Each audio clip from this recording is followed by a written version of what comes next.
Ladies and gentlemen, please now welcome Professor Richard B. Davies, Vice-Chancellor of Swansea University.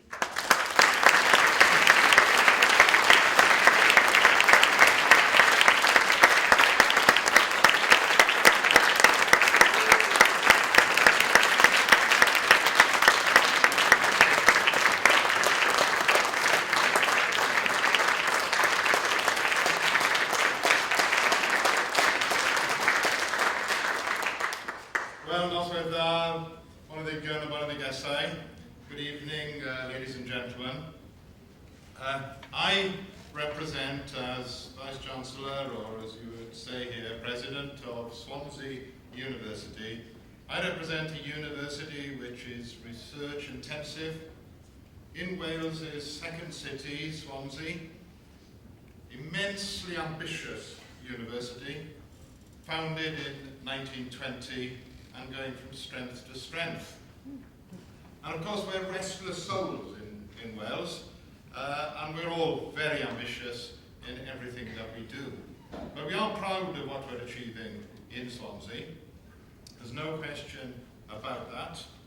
We're famous for science and engineering in particular, with a new School of Medicine, and also we're about to launch the building of a massive new science and innovation campus, attracting companies from all over the world and multinational companies to work with our academics and our staff. But we have a global ambition, and about a third of our academics have come from other parts of the world, and at any point in time we have about 500 students from the States on exchange programs at Swansea University.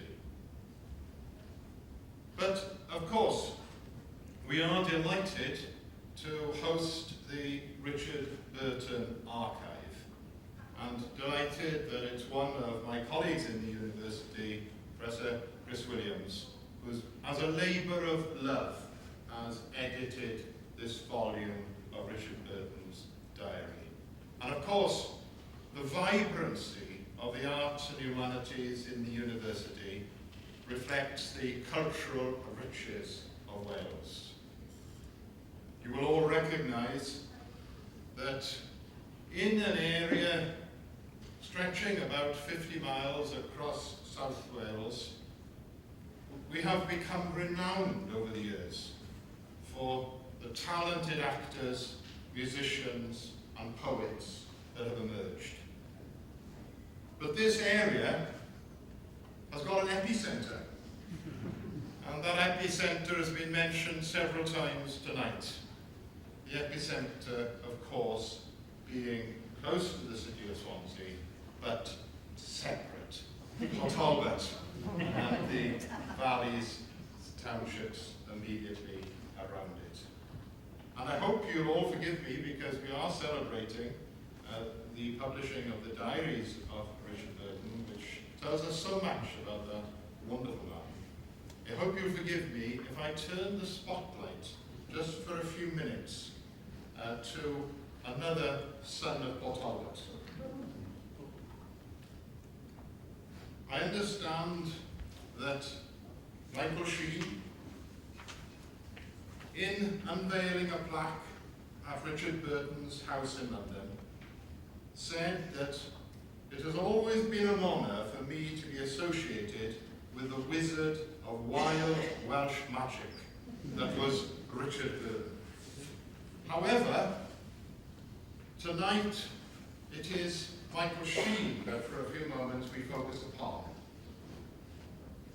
Every year, Swansea University, under its Royal Charter and governed by its statutes and ordinances and rules, confers honorary awards on individuals in recognition of outstanding achievement and contribution to the university or to the region, and especially to those individuals who take Wales out to the rest of the world. Michael Sheen, for those of you who didn't know, will certainly have gathered by now, hails from Port Talbot in South Wales. Hotbed of acting talent.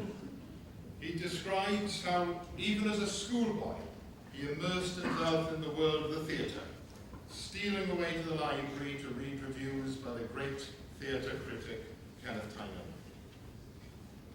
The West Glamorgan Youth Theatre was where he started, before moving on to London to study at RADA, the Royal Academy for Dramatic Arts. He won his first professional stage role in 1991, before he'd even graduated from RADA, playing opposite Vanessa Redgrave at the Globe Theatre in London. He's gone on to take roles as varied as Romeo, Henry V, Peer Gynt, and even the Roman tyrant Caligula. He first made his name with American theatre audiences, playing Mozart in the Broadway production of Amadeus. But on both sides of the Atlantic, he has received widespread acclaim for his performances on screen as well as on stage. He played former Prime Minister Tony Blair in the film version of The Queen. He also took the role of the interviewer David Frost in the film and the stage versions of the famous interviews with President Nixon. On the big screen, he's also played Kenneth Williams, the actor, and legendary English football manager Brian Clough. And it has been whispered to me that Michael Sheen, if he hadn't gone into the theatre, the stage, might well have become a professional footballer himself. He's also recently been on American TV screens again, playing opposite Tina Fey in NBC's highly popular drama, 30 Rock. Acclaimed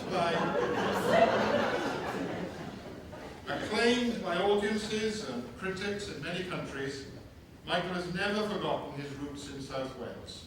He has found many ways to give something back to his part of the world. One example of this is The Passion, a unique theatrical project staged over 3 days back in Port Talbot and involving over 1,000, never go for props. I have to say that the first 6 years of my life were spent in Port Talbot, and whatever it is about acting doesn't come from the water, because I never benefited from the magic that's there. But this play, this immense project, involved over 1,000 people from the town of Port Talbot. To those of us watching the television productions of this, it looked like far more than 1,000. The Observer described it as one of the outstanding theatrical events, not only of this year, but of the decade. Michael himself has described it as probably the most significant thing in my life, in terms of what I learned about what's possible, not just within theatre, but in terms of community, when people are brought together and feel enabled and empowered and able to tell their stories. He is an ambassador for the Treat Trust, which supports patients with severe injuries. He is president of the Film Club, which introduces children to culture through film. And he has spoken passionately about the importance of cultural opportunities that bring people together from all backgrounds. He's also an ambassador for the Dylan Thomas Prize, which promotes young writers and commemorates, of course, Dylan Thomas, and we've heard some of Dylan Thomas's writings, of course, this evening. Swansea's own poet, and another famous son of South Wales from this 50-mile stretch. On stage and screen, and off, Michael Sheen continues to make an enormous contribution to the cultural life of South Wales and the wider world. We are immensely proud of him in Wales. He has helped the good name of Wales build its reputation across the globe. We are therefore delighted tonight to honour him with the award of an Honorary Degree from Swansea University. And I'll read the formal award of the degree, both in Welsh and in English. Michael Sheen, yn rhywedd yr awdurdod, a'r ymddiriedwyd yn fy swyddogeth i, a rwyf yn eich derbyn I radd anrhydydd, doethyr mewn llenyddiaeth, Prifysgol Abertawe, ac I holl brainiau'r anrhydydd hon, ac yn eich croesawu chi I gymrydoriaeth y Brifysgol hon. Michael Sheen, by virtue of the power invested in my office, I admit you to the Honorary Degree, Doctor of Letters of Swansea University, and to all the privileges of this distinction, and welcome you to the Fellowship of the University. Michael Sheen.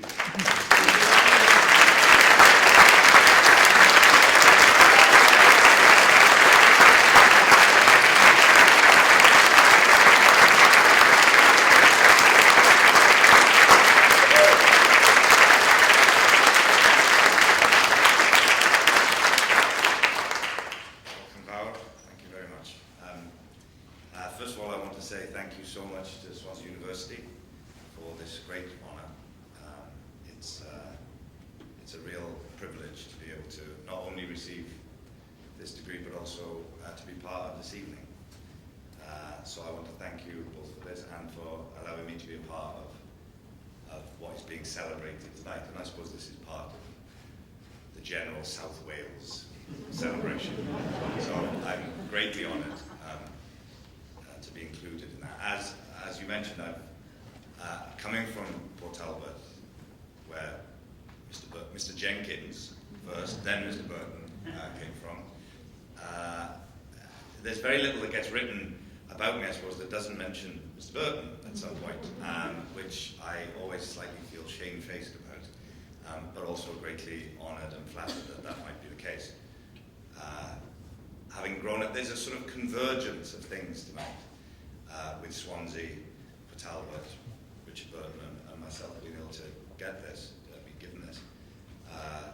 I grew up in Port Talbot, which has, when you say that Swansea is the second city of Wales, it was actually my first city because I grew up in the shadow of Swansea, the big smoke across the way, where Dylan Thomas came from, and where I, in fact, first became very serious about theatre and first learned about the power of performance and storytelling on me. I remember when I joined the local youth theatre, the West Glamorgan Youth Theatre, as you mentioned, where we did all our courses in Swansea at a wonderful place called Danacoid. And I remember sitting cross-legged in a hall, not even as big as this, watching a run-through of Arthur Miller's The Crucible being done by my youth theatre. I was probably about 13 years old at the time. I don't think I'd ever seen a proper play before.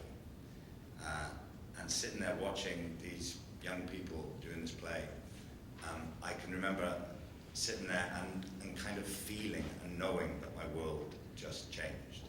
My life just changed. And I had the great opportunity to take my daughter to that same room and say, that's where your father was sitting when his life changed. So Swansea will be forever a magical place for me. But being able to listen tonight to some of the extracts from the diaries and to hear names called out, spoken aloud again, like the Cach.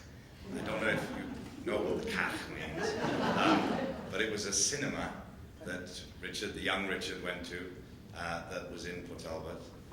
And in fact, when I was working on The Passion, because I think I got to speak to every single person who lives in Port Talbot over the 2 years that I was working on it, the stories you heard were amazing. And one gentleman who ended up playing the chief of police in our production of The Passion, as a young boy, he worked at the Cach.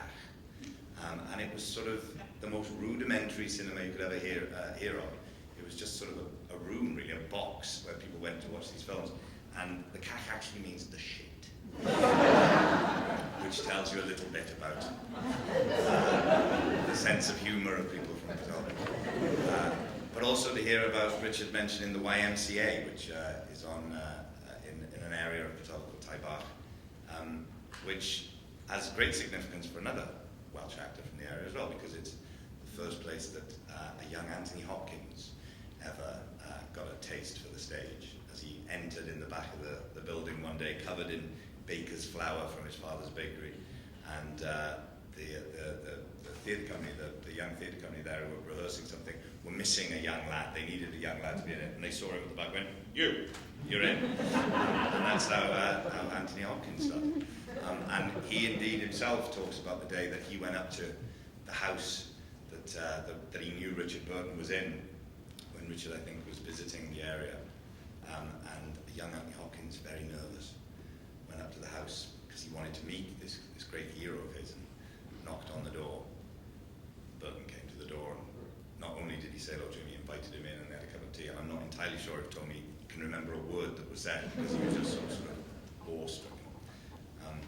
But growing up in Port Talbot is an extraordinary thing because of the legends that have come before you, and the stories that kind of emanate out from Burton. Burton was a great kind of mythologizer himself. There are so many legends and myths about him, and he was a great myth maker, and I think he was very aware of that. That was one of his great qualities.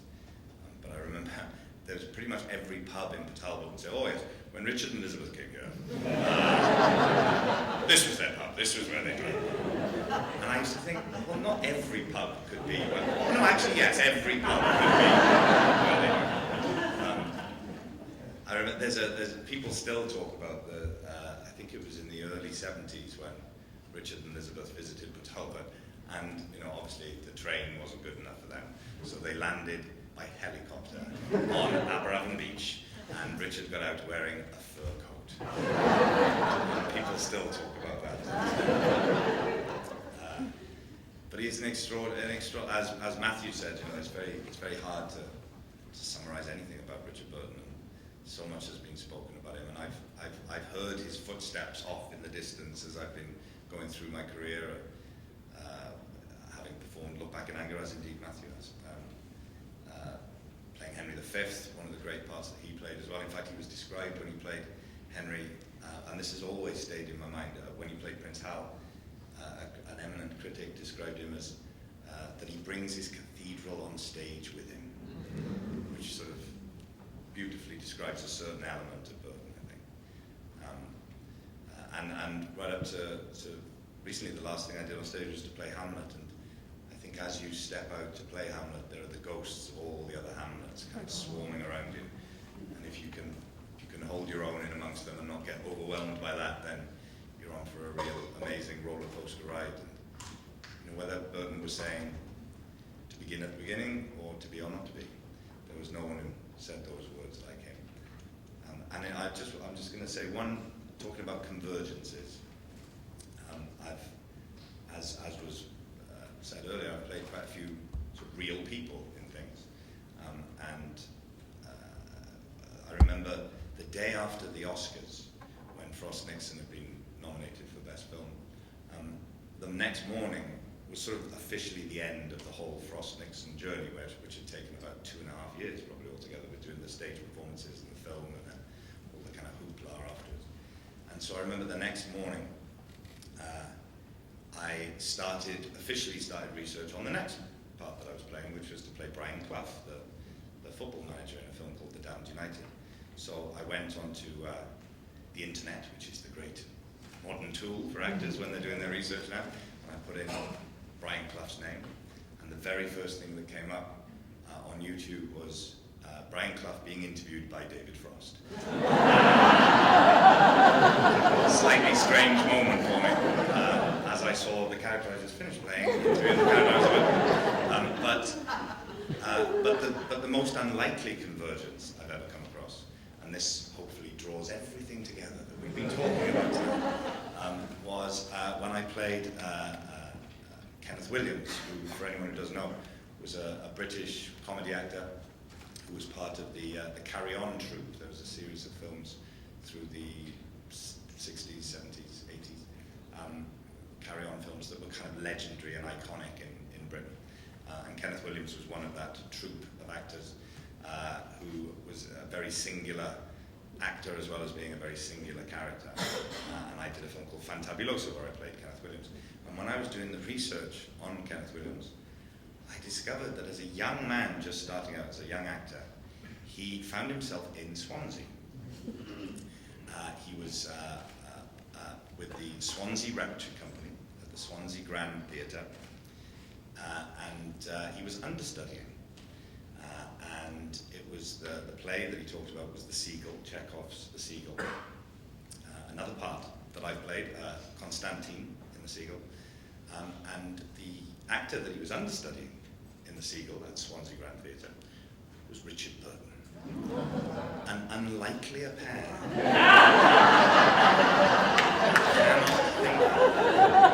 Richard Burton, understudied by Kenneth Williams in Chekhov's The Seagull. The story goes that one day, young Kenneth Williams was mincing into the theatre, and the stage doorman, we'll call him Di for tonight, Di said to him, "Kenneth, Richard's off, he's got a cold, you're on." And Kenneth, who hadn't learned the words, "No, I can't, I don't know the words, Where is he, where is he?" And well, Richard's in his dressing room, you better go and have a word. So Kenneth was running up the stairs to Richard Burton's dressing room, knocks on the door, "Come in." He goes in, and there's Burton, head over a, balsam in a bowl, steaming water, a towel over his head. And Kenneth said, "Well, what's wrong with you? What do you mean you're not on?" Burton said, I can't do it, I'm terrible, I feel awful, I can't do it. And Kenneth said, no, you've got to go on, I don't know the words, I haven't learned the words. And Burton said, no. So Williams goes running downstairs, and right next door to the theatre was the pub, the local pub. So Kenneth got pretty much every bit of alcohol that they had lined up along the bar, went back and said to Richard, "I'll give you all my money for the week if you go on stage." And Burton said, "No, fuck. And he said, "All right, well, come down to the pub with me." So he brought Richard Burton down to the pub, made him drink everything that was there. Burton said, "I can do it." And he went on and did. Now, whether that is a true story or not, I don't know. But it says a lot about Kenneth Williams, it says a lot about Richard Burton. And fortunately, it mentions Swansea as well, so that brings it all together. And so, once again, thank you very much indeed.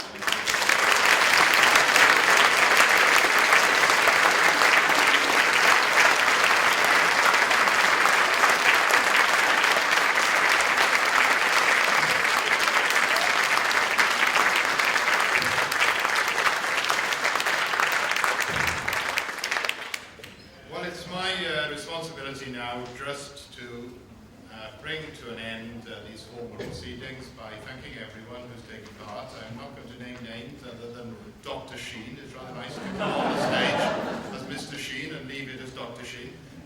But it's amazing just how many very talented people have given their time, so much effort into not just entertaining but educating us this evening.